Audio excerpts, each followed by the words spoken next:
Hi guys, let's talk data rescue today. Now, those of you who have watched my how to turn a computer on without a power button, that little video on how to turn on a Gateway NV52 without a power button. Maybe it works for some other computers, I don't know. But a lot of guys have been watching that, and I've seen some in the comments. People want to know about data rescue, or they watched the video because they wanted to rescue their data. Well, there's actually a lot better ways of rescuing your data. If that's all you want to do, if you were unable to fix that power button, or maybe something else went wrong with your computer, or maybe you're working for a client and that client does not care about the computer, they just want their data because they got a new one maybe, or maybe you have an old computer and you want to transfer your data over to the new one. Well, I'm going to show you how to do that in this video. So I can't show you how this works on every single laptop, because I don't have every single laptop out there. So I'm going to kind of show you the basics. Now, a lot of computers these days have unibody designs. And what I mean by that is they don't have any access panels in the bottom. So what you're going to do first, before you do anything, is you're going to unplug your computer, obviously. If you have a battery that's you can take out, you're going to remove that now. So I got this extended battery on my Dell there. I'm going to pull that out. Now, hopefully you're working on a space better than mine that's not full of papers and controllers and data devices and stuff like that. But if you're, in a pinch, this will work okay. Now, another thing you're going to want for this, if you're going to be taking a computer apart, is something to hold your screws in. It could be an ice cube tray, or maybe a little pill minder like I got here. These work great for holding screws. So if you got those pills, you can take them out of them, or maybe you have an extra one lying around the house. Just open up one of the containers and get ready to start pulling screws out. Luckily, mine doesn't require a ton of screws to be removed to get at the access panels, but only a few. I believe this one, and this one. So,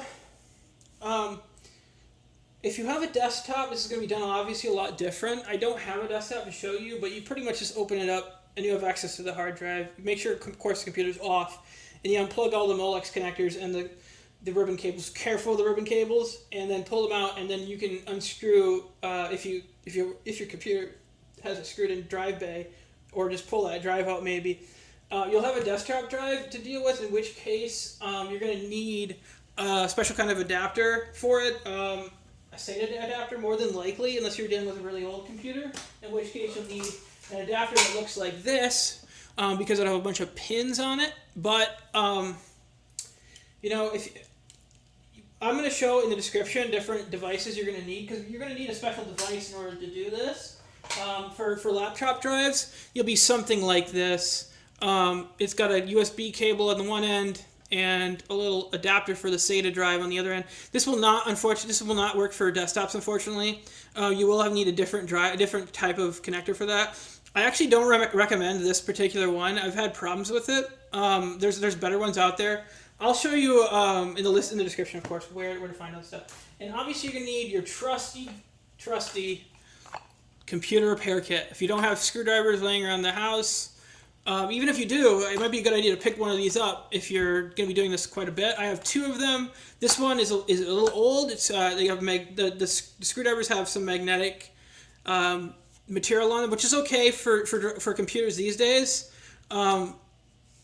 because they're correctly magnetically shielded. You do have to be careful though when you get to certain things on the motherboard. Most of the magnetic material has weared away on these, so I don't have to worry about it all that much.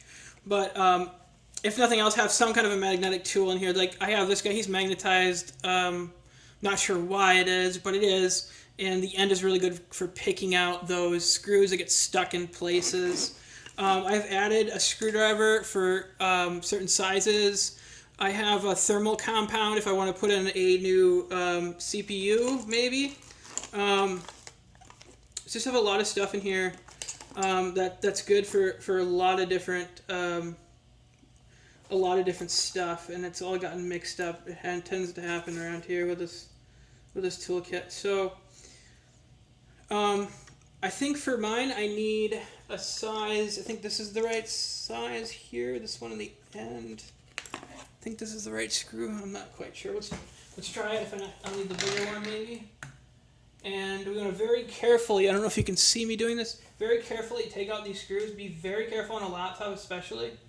You want to baby these things. If it's already broken, it's already broken, but you could probably salvage the parts. And if the screen is busted or something, and that's tends to be a huge case on this, you can actually use the computer without a display if it has a port for it. You just plug it into the port and plug it into a TV or something. Now, if you don't have an extra display laying around, then maybe this is what you're wanting to do because you don't have that extra display. And here's where we need my little magnetic guy. And this is okay on the outside of the case. Inside the case, this becomes a problem. So I know these two screws were from this side. I closed that up because I know that. And I put these two screws in a separate container. And you see, this is what you're going to want to do. That way, you know which screws go where. Now, in an ideal circumstance, you want to like 3D map these screws out in a little drawing maybe or something like that. But if you just pay attention, if you're pulling this entire computer apart, you're going to want to check lengths and stuff and know what kind of lengths your computer has. Now, if you want to learn how to take your own computer apart, what you're going to do is you're going to look up your technician manual if you have no idea how to start. Because that's the best way to learn how to start. And then you'll learn that laptops are very similar in a lot of these cases, and they use some of the same stuff. Now, luckily, this is a Dell. I believe this is a Dell Latitude. That says on the inside. We'll check it in a second. This is a Dell. Let's see, Latitude E5440, I think. Let's see. Let's double check. Dell Latitude E5440. Yep. Now,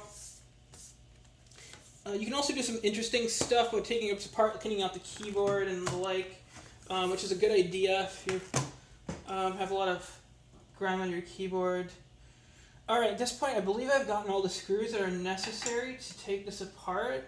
Now sometimes you'll have to take out the CD drive, and I don't know about your case, or sometimes you'll actually see panels here that are easily pull off. Now if you see one and it has like a little memory symbol, you know that's for the RAM. Sometimes the hard drive will be on the side here. It all depends on your computer. I'm showing you on my Dell here. I don't have anything else to show you with. And mine, see these two screws here are actually a keyboard release screws. So they release the keyboard on top. I have to pull something else out and then release the keyboard the rest of the way. I actually almost forgot to pull this out. If you have a memory card in yours, you're going to pull that out too, if you're using the same computer as me. So now there is like a little latch here I'm supposed to pull on right here, I believe it is. Now, you're going to want to do this lightly. If it's your first time taking this computer apart, taking apart your laptop, do this very lightly. You don't want to snap any of these retaining notches in here because the computer will wear down at that point. So you want to avoid taking apart your computer as much as possible if you can. Don't take it apart unless there's absolutely something you need to do with it. So here we go. Here's the bottom panel, and you can see inside this computer now. So we have the RAM right here, the random access memory. This is for like the computer's short-term memory if you're not familiar with computers. We have the wireless card here as an AC wireless card. We have the antennas connected here, and I believe one's underneath the sticker here, which is probably a tamper sticker, more than likely. Actually, there's a couple different tamper. These must be some tape. I know this was refurbished, so I'm not sure if some of this was from the factory or not. Obviously, there was actually supposed to be a drive bracket in here that was removed because this came refurbished, and I got a really cheap cost because of that, which is why I bought it. So you're going to pull this drive out of here, and you're going to be releasing a bunch of different screws, I think, or maybe this comes right out. I'm not going to do this on my drive, but when you're done, what you're going to end up with is something like this. And this is going to be your hard drive. So I'm going to quickly screw this back together, maybe a little bit later. But here's your hard drive. So what you're going to do with this is you're going to need a computer that is working. If you don't have a computer that is working, sometimes you can do this on your phone. If the adapter you're using or USB adapter you're using for your drive, you can either buy a drive enclosure with external power, or if you want to do it on your phone, you're going to want external power on the drive enclosure. If you don't have a drive enclosure, these special little USB things you can use if you do a lot of drives. Obviously, this one is for an IDE drive, an older type of drive. But as soon as you run into those, if you're doing work for clients, I do so I need to have everything possible. For my desktop drives, I have a separate unit that's currently being used on a hard drive. Like I said, you can just buy a drive enclosure which works the same way. If you're going to do it on your phone or try it on your phone, you're going to want to make sure that it has an external power, like I said. Now these things are really cheap. This is like, I believe this is it's like $30 or under online. And same with the other one. And you can buy the extensions for them, and they probably won't cost you more than like $30 to $40. So they are really cheap. Enclosure in the store is going to cost you anywhere from $30 to $40, maybe to $50. I would recommend staying around that $30 mark, and don't go much higher than that. If you have a place like Micro Center or some kind of computer shop around you that sells that kind of stuff, you can buy it there, probably for cheaper. So that's the idea. You're going to want to hook this up to another machine and then transfer the files. So what I'm actually going to do is, I don't have another machine to show you other than my laptop. So I'm going to do is quickly screw this together, and then I'll be right back with you guys. Okay guys, we're back. Normally I would screencast something like this, given that we are going to be looking at a screen through part of it. But since I'm also going to be showing you how to connect your drive, I opted to not do that. So what we're going to do here, I do have a tripod. It's not going to show everything here, so and it's not going to give you quite the closest angle. So what I'm going to do is I'm going to show you how to get your drive in, and this is only laptop drives. Unfortunately, that's all I have with me. I do have a Sata desktop drive over there, but again, it's being used in something. If you guys are having trouble or want me to do a separate video on that, I can definitely go at that. And I'll just make an annotation or something, and maybe a link in the description. So you got the drive out. Maybe you have another computer. If you don't have another computer, there's a few options you can try. If you're new to this, by the way, I would recommend going with a drive enclosure. I'm going to put those in the description, where to get those and what kind of drive you'll need, and for each different kind of drives. You're more than likely, in these days and times, going to have a SATA drive. What that means is you're going to look at your drive, either your desktop or your laptop drive. They'll both have similar pinouts like this, and you want to look at them, and you see these pins this way, and then you want to turn it. And hopefully I can get the right angle. Maybe if I put it up in a light, you can see that you got this little upside down L, or if I put it this way, there it's an L. And if I put this up the other way, I can see it's a backwards L on the other side. That's how you know it's SATA, okay? And your desktop hard drive will be the same way. Or if you look at it this way, almost looks like an M if you combine both of them, or whatever. So they're gonna be like that. If it's IDE or a PATA, I think it was we called it back then, you have little tiny pins coming out here, just little pins that are sticking up, and that's sometimes you'll even see like an adapter on here. If you can look, if you can't just pull something off, don't try to tug at it too hard. Just see if there's something on there. If it doesn't look like either of these, there's probably an adapter on there. If there's some kind of flat thing, there's probably an adapter on there. But if it looks like this, and it's been used, it'll be used in the last even I think 10 years. It'll look like this. So what you're gonna do is I'm gonna see if I can't put this back on the tripod so I can do it with two hands. And there's Windows telling me to update Java. No, thank you, Windows. So I'm gonna put this up in the light so you can see. And you'll notice that this is basically the opposite of what you have in that drive. So this particular one, I'm going to want to put the acorn side up. And you're going to want to very carefully, do not force anything, connect it to the drive. Okay? And make sure you have a secure connection like that.